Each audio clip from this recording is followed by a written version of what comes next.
So this past Saturday, we decided to go down to National Trail Raceway for a little different type of drag racing. Usually we're either doing some kind of no prep racing or back into the track racing. We might even do a little bit of index racing and even bracket racing. But the crowd that's gathered here today at National Trails isn't here for any of that. It's demolition derby racing. And since we happen to have a derby car available, Billy decided to try his hand at this, since this event is scheduled to go off rain or shine.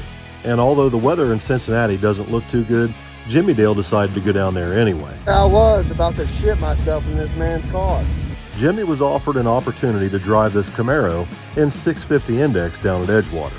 You'll get to see all that action on the other channels in the coming days. Anyway, after we got done at Trails, Billy and I came back to my shop to do some detailing work underneath the back end of his yellow Mustang. Tommy, on the other hand, went back to his house to work on his Chevy pickup truck for a little bit. All he needed to set the truck back on the ground was some lug nuts that I had at the shop. So Billy and I decided to take a break for a few minutes, get cleaned up, and take these lug nuts over to Tommy's shop to see how he's doing on his project. I can't wait for the day where we have everybody under one roof again and everybody sharing the same tools in the same shop. That way we don't have to run back and forth every time somebody needs something. Right now I feel like Tommy's on Survivor Island all by himself. What are you doing, Tigger? I don't know what I'm doing. Are you practicing? Trying. Good for you. That's awesome. Well, that's how you learn, by doing. Tommy's getting ready to put new cab corners and rockers in his truck, but in order to do that, he's got to figure out how to weld them in first. It's all part of the process. Everyone has to start somewhere. What's most important is that you get started. So this brings us to Monday morning. Jimmy Dale got up bright and early and headed up to Bob's. Their goal for today is to get Jimmy's engine fired up on the dyno and start making pulls on it. I, on the other hand, stayed back at the house to get some yard work done and to make sure that Jimmy's trailer project gets finished up properly. It still needs to have the trailer lights fixed, and it still needs a new tongue jack installed on the front of the trailer. Well. What do you got there? Looks like it's for an airplane. Well, yeah, he's gonna be flying. One thing's for certain, this adjustable Chinese landing gear isn't gonna cut it. That jack ain't worth a shit. That's all Chumpy had. He greased it for you. When we were little, Mom and Dad always made it a point to tell Jeremy not to make a mess of himself. Where'd you have your hand at? On the handle. What? Well, maybe you shouldn't have put it on there. Now you got it all over your coat and everything. Bucko's coming in, better make sure it don't squeak. Yeah, Cover it in grease. Well, I'm pleading the fifth.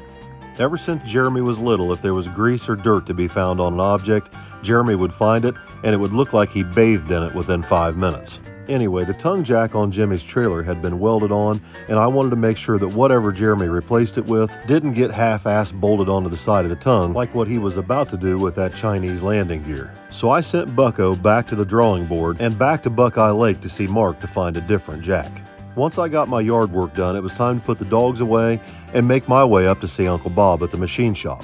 But before I could leave, guess who showed up? My least favorite postal worker and sister-in-law, all wrapped into one. I've been trying to train Scrappy to chase her out of the house, but since Paige shares her lunch with her, it's been an uphill battle.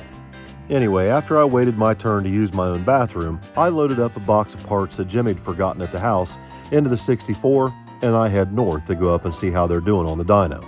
Bob has just recently replaced all the electronics and the computer software, along with the water pump and a lot of the plumbing. And unfortunately, the transition from the old stuff to the new has been difficult to say the least. So far today, they haven't had much luck getting anything done.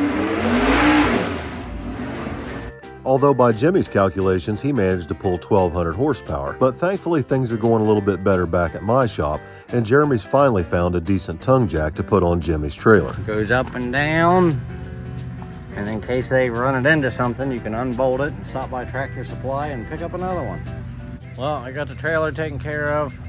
This white cracker ain't had brakes, or brake lights. Well, he's never had brakes, but since Jesus walked the earth. Good grief. So after a somewhat unproductive day at the dyno and a rough day working on Jimmy's trailer, we all decided to have a little cookout at our house tonight.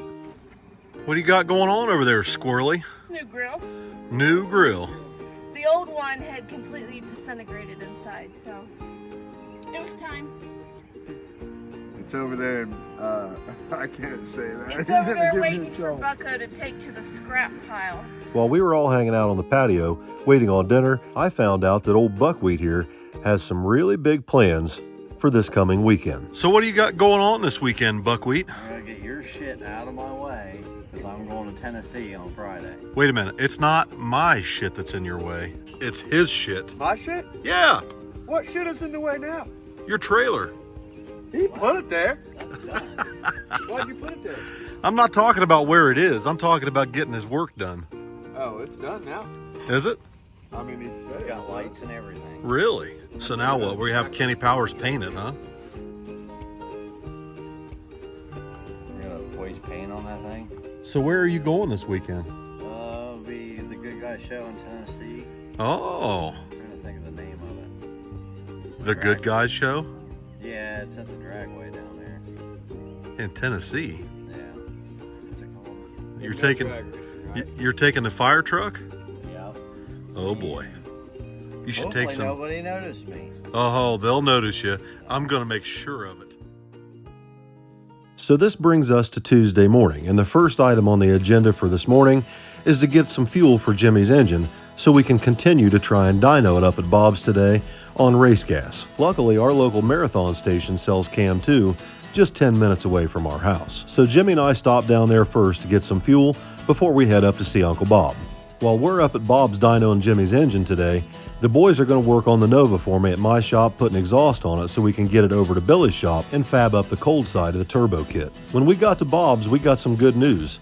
Bob has figured out some problems that he was having yesterday with the dyno, and it looks like we're going to be good to go for today. Bob took a few minutes to explain to Jimmy what the plan is for today and what he should expect. And from that point on, it was go time. We turned the engine over to bring the oil pressure up, then Bob turned the ignition on and brought the engine up to temperature. Initially, Bob likes to get the water temperature up to 160 to 170 degrees and the oil temperature up to about 150. After that, we cool the engine back down, fire it up, and it's time to make our first pull. Now, even though we didn't make any accurate pulls yesterday, we did find out that number 4 is the hottest cylinder of all 8 of them. So as we begin to make pulls today, I'll be swapping out fresh plugs in number 4 and tune the engine to that cylinder since it's the hottest.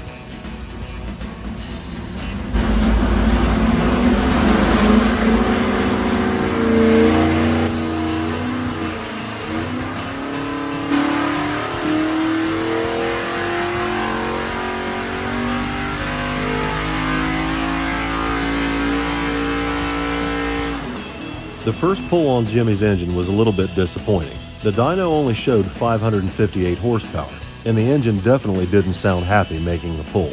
So I pulled a plug out of number 4, and it's crystal clear that we've got some tuning problems. The spark plug shows it's got too much timing in it, and it's way too rich. So I break out my jet kit and air bleed assortment from ATM, and I attempted to make a high-speed air bleed change.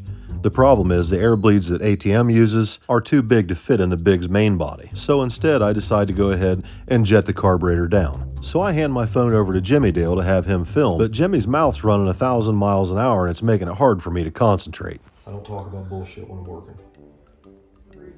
Ever. Especially when I'm tuning somebody's engine. Especially your engine. I really hope you use this video right now, but you're not going to. Say, not now, Chief. I'm in the home. No, I don't about bullshit. I don't around when I'm working. I'll rip your ass if you start talking about bullshit while I'm working. Your boy was over here like, yo, we need to get our own carb tools made with old man garage on. You're still I just told you not to do that, and you're still fucking around, but well, of course. Get you out of the dyno room here. It's Jimmy Dale found out real quick that when I'm working on an engine, I'm not interested in talking about random bullshit. As usual, we're on a strict time frame here to get this engine dynoed and get it back in Jimmy's car. And if I make a mistake tuning this engine, it could cost all of us a lot of time, but more importantly, a lot of money.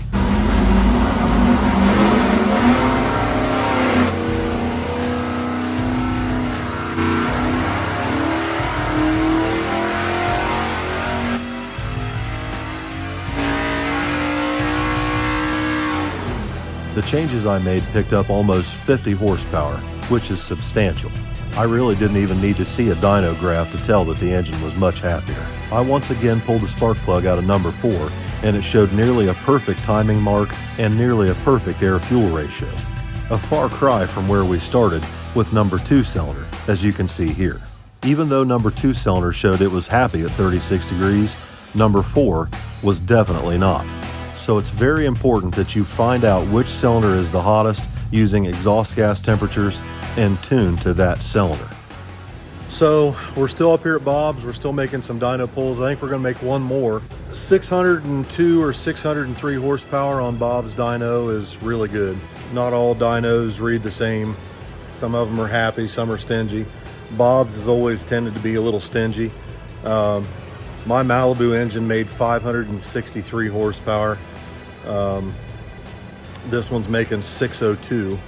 Now mine's a 421 where his is a 434, but this is also a new dyno system that Bob's using, and we're working the bugs out of it, trying to get it calibrated. He's in there on the phone. He's been on the phone for 2 days with a company that sold him the equipment. They're trying to work through everything, trying to get it calibrated to where they're happy with the percentage of water that the dyno's using. Originally it was using way too much, like 70%, and I think he's down to like 16 or 15% water usage. So they're getting happier with it, and he's trying to get it calibrated where the dyno's rate of climb, the RPM per second, they're trying to get that dialed in. The most important thing that we have found is we're tuning Jimmy's engine to the hottest cylinder, which seems to be number 4 based on the exhaust gas temperatures. And that's pretty typical in a small block Chevy. I've had that before. I had to learn the hard way though. I didn't have a dyno and EGTs to tell me. But I'm tuning the engine to the hottest cylinder. And so the rest of the cylinders are going to show a little bit fat, maybe a little cold, but it is what it is. You have to tune to the hottest cylinder. You can't tune to the coldest cylinder, because then the hottest cylinders are going to be way too hot. So tuning to the hottest cylinder, which is number 4, I've got the plugs looking really good. We kept pulling timing away from it until it finally dropped off. The sweet spot on this engine seems to be 34 degrees. At 32 degrees, it nosed over 30 horsepower. So that's very important that Jimmy knows exactly how much timing the engine needs to run on motor. That's his starting point to pull timing from for his nitrous kits. That's a very, very important number to know, and absolutely know without question what the engine likes and what it doesn't like.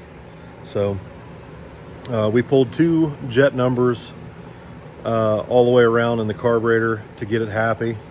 It was a little bit rich out of the box, but we don't race dynos, we race cars, and we may be jetting the carburetor to the load that the dyno puts on it. That's not necessarily the load that the engine's going to see in the car going down the track. So there's a chance that, Jimmy may have to put those 2 jet numbers back in it all the way around once it gets it in the car, depending on how hard the car accelerates. So it's all a learning curve, especially for me, because I've never had much time working with a dyno, but I have had some limited success in taking my engine off the dyno and putting it in the car and figuring out what it likes and what it doesn't. So it sounds like they're firing the engine up back here. We're going to make one more pull, and I think it's time to take it home.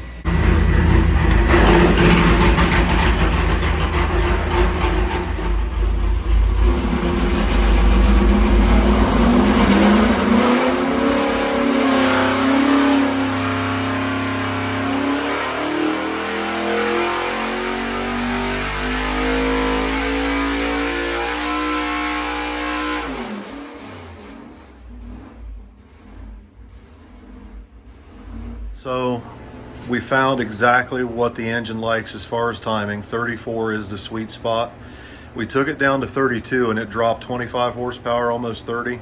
Yep. Yeah, I'll show it to you right here. Well, that doesn't really show you much, but you can see right here, it went 574 and then put the timing back in it, 603. So it made 602, 603. We took timing out of it. It dropped to 574, put the timing back, and it's 603. Yeah. Right back. Yep. So I think we've got the carburetor happy as far as the load on the dyno. That doesn't necessarily mean that it won't want that jet back in it once you put it in the car. But the engine is really happy the way it's at, you know, where it's at right now with the ignition timing and the carburetor. I think you've got a really good baseline to put it in the car and get started. But most importantly, you know what your timing number is without question where we start to pull timing for the nitrous kits. Yeah. We're not guessing. We know exactly this engine runs best at 34 degrees, and if you drop 2 degrees out of it, it loses 25 horsepower. Yeah. Like right Which is a now. lot. Yeah. Yeah. So We made 603, 574, then 603 again. we're in there. Yeah. You feel confident, Uncle Bob? I do. Sounds wonderful. It sounds really good. It sounds really, really good. And 603 for this dyno on a small block's really good, isn't it? I think so. I think the just, most we're built- just learning.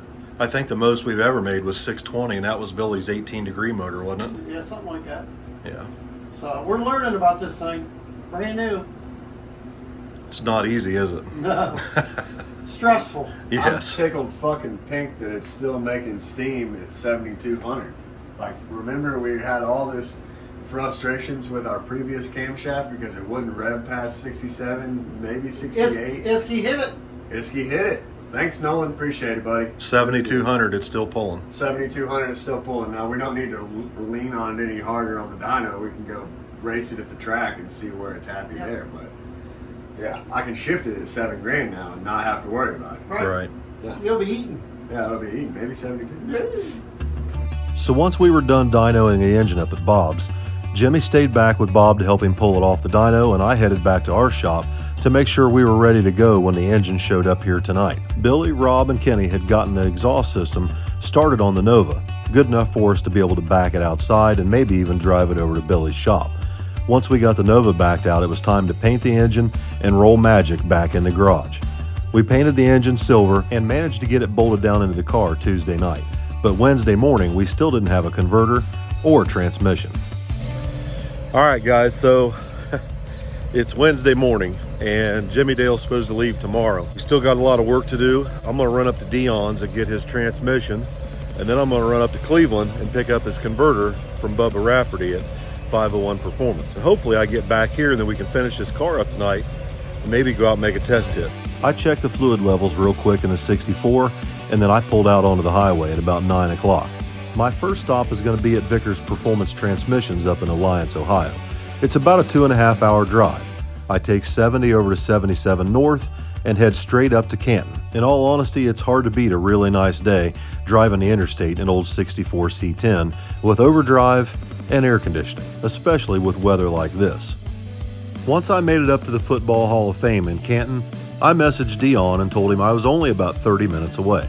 I made a short trip down 62 through Louisville and pulled into Dion's shop just before noon. And as usual, his dog Trooper was there to meet me, and slobber and drool all over me. Once I made it past Trooper, I went back to see how Dion was doing in the assembly room. He had Jimmy Dale's Power Glide set out all ready to go. We went and got lunch, and then Dion helped me load the transmission up in the truck. Thanks, D. You're welcome. Then it was time to make the 45-minute drive due north straight up to Cleveland to go visit with Bubba Rafferty at Perfect Converter Company. Bubba has built quite a few converters for us over the last 2 years.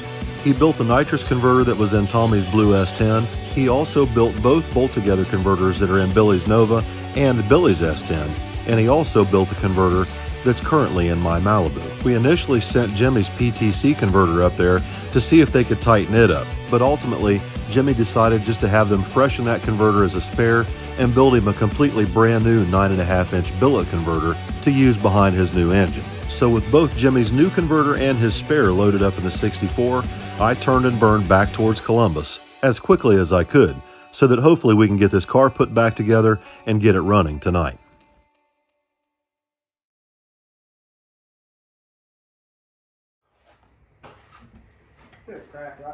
Oh, guys, I don't have the keys. Where's the keys at, Jimmy? Trunk. All right.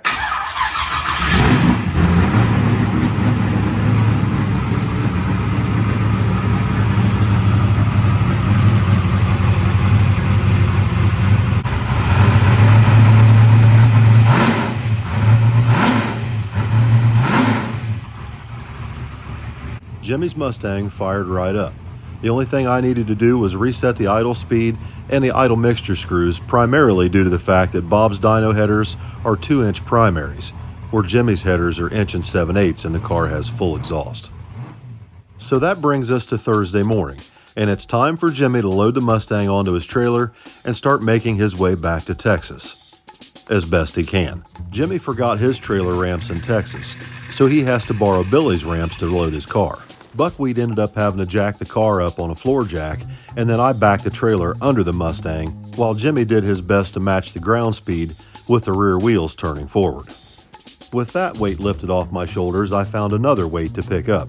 My Nova sitting out in the driveway leaking E85 into my yard. Evidently there's a fuel leak that we're going to have to deal with pretty soon. Hopefully now that we've got Jimmy Dale's car put back together, we'll have time to do some patchwork on our own stuff. I can't send Jimmy home without some cookies. They even got 500 valves on them. Look at that, Lightning 500 valves. Vicky knows what's up. As usual, Vicky can't let anybody leave without some kind of treats. Jimmy was under strict orders from Vicky to share these with everybody when he gets back to Nitrous Express, but I doubt they make it to Texas. He's loaded to the top. He's loaded to the top, all right. Yeah, loaded. This is how it works. Jim Dale Racing, folks. Yeah. I had a blast. Westbound and down, baby. Here we go. Loaded up and trucking.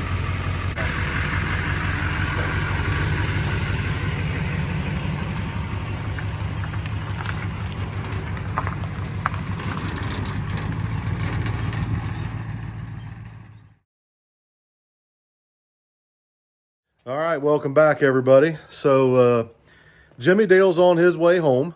He's almost to Texas by now. I think he said he was, I just talked to him on the phone. He said he was like 4 hours away from home. So he should be home around 2 o'clock in the morning, somewhere in there. He's expecting me to call him back to try and keep him awake. Whatever. Anyway, I do have a little bit of bad news. As you probably just noticed in the clip leading into this shot, the Malibu's sitting out front with a nose in the air, and there's a reason. Yeah, and it's not a good reason.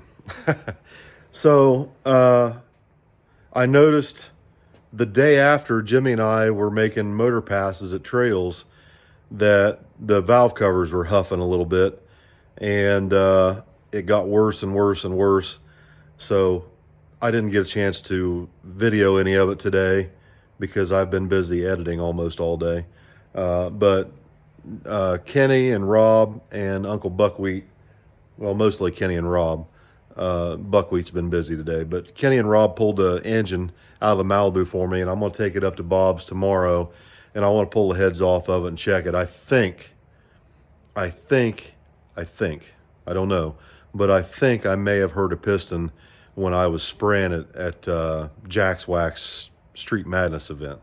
Although it didn't show any signs of it, and we went 1050s 3 times in a row at trails on motor after that, there was no problems until we got the car home, and I noticed that it was puffing out the breathers pretty bad. So rather than risk it, I want to go ahead and take it up to Bob's, pull the heads off of it, take short block apart, and if there's something damaged, I want to get it fixed right away and not risk it. So the Malibu's engine, unfortunately, is headed to the machine shop tomorrow.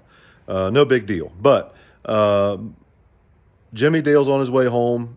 Billy's small block for the S10 is back together, and I think Bob has it on the dyno, and he's ready to dyno it tomorrow. So that's going to be going on most likely while I'm up there working on this thing, pulling it apart and seeing if there's something bad wrong or whether it's just a minor thing. But it appears to me it's going to be probably a broken ring or something. I'm not sure. So we're going to dig into that. We'll figure it out. Whatever it is, we'll fix it and put it back together. So that's what's going on tomorrow. Hopefully Billy's going to be putting his S10 back together this weekend to get it ready for the weekend after. And I'm not sure where we're going yet. It depends on the weather, of course, but Vicky's got a schedule, and we'll let you guys know where we're planning on going when we find out or when I find out. So that's going to do it for tonight, guys. I appreciate everybody liking, sharing, subscribing, watching, commenting, hating, loving, everything. Whatever it is that you're up to, it helps us regardless. So appreciate y'all. We'll see you in the next video. Thank you.